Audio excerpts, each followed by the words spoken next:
We've had a lot of different things that we've been talking about. Obviously, you're probably one of the most beloved TV personalities in America, and I would say it's hard to do because people from left, right, and middle like you. And that's not an easy thing to do. Nope. When your messaging is hard work, dirty jobs, don't chase your passion. Right. Some of the stuff that you say could piss off the other side, but they still like you. How are you so likable where people want to hear from you even though they disagree with you? That's an extraordinarily nice way to frame a really thoughtful question. Thank you. I don't really know, except to say that part of it has to do with optics. And I freelanced in this crazy business for 20 years before Dirty Jobs became a thing. And when it became a thing, the optics of that show, at least in the first season, it was just feces from every species, right? I mean, most people in the country got to know me as a guy crawling through a sewer. And so they saw me literally covered in other people's crap with condoms stuck to my rubber suit as I attempted to do whatever the god-awful job was. And so I think part of it was, well, whatever this guy has to say, whatever it is he's selling, whatever it is he wants me to think or believe or do, he's covered with other people's crap. So how full of crap can he really be? You know what I mean? It's like there was so much baked in humility for that show. And I'm not saying it's because I'm a humble guy. I'm not, frankly. In fact, for 20 years, I was impersonating a host and pretty good at it. In my world, you get paid based on your ability to create the illusion of competence and knowledge in short bursts. That's what hosts do.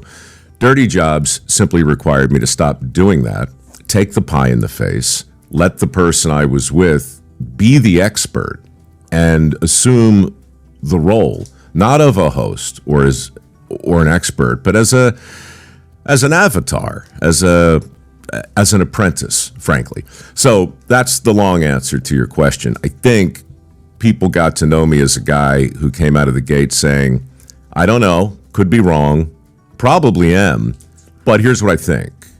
And so I got a certain amount of permission as a result of that show to weigh in on things that, frankly, I'm really not that qualified to talk about. How do you view people you disagree with, for yourself? Like if you, what is this here you just pulled up? I found this to your point, Pat.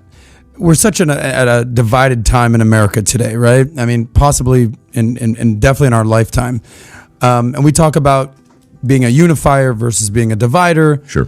And we had this conversation yesterday, and we were like, "Well, is he more right? Is he more left?" And Pat looked into who's following you, and it was people all across the aisle, not even politically, just across the media spectrum, across everything. Ellen, and then Mike Huckabee, and all wide range.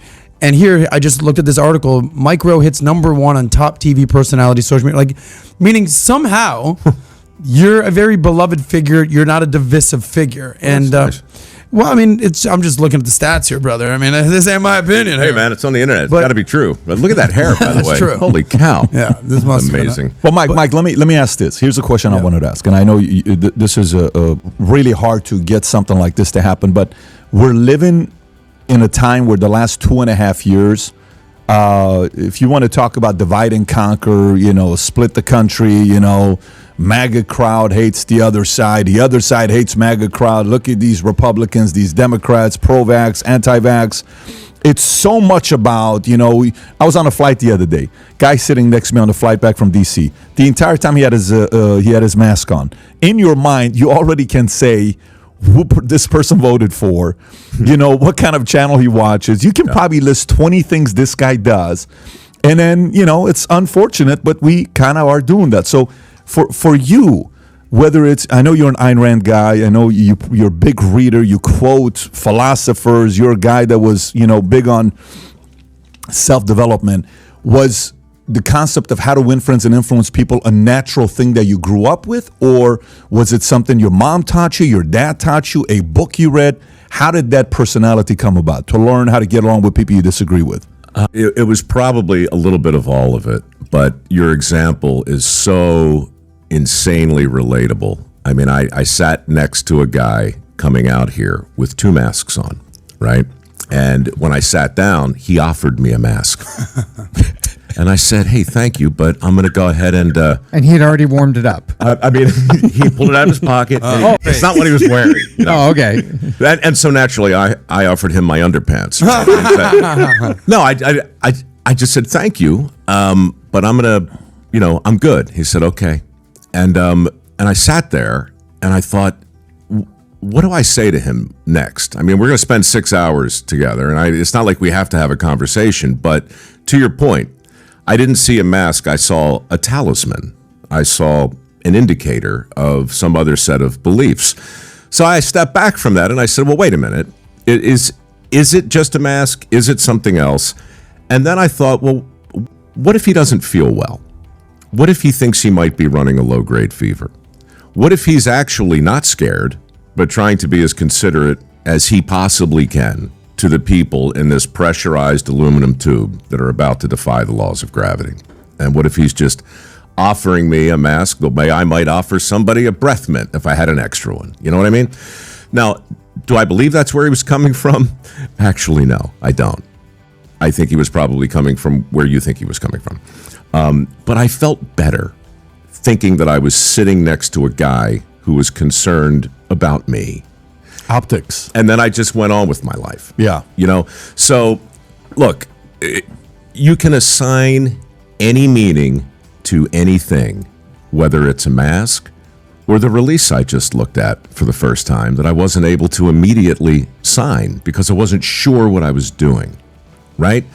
And so in those moments where you're not quite sure what's happening, you either just stick your head in the sand and go la la la and sign it and hope for the best, or you put yourself in the other person's place and say, well, why would they ask me to sign this? Maybe they're worried that I'm going to bitch them up somewhere down the line by withholding a permission or something, right?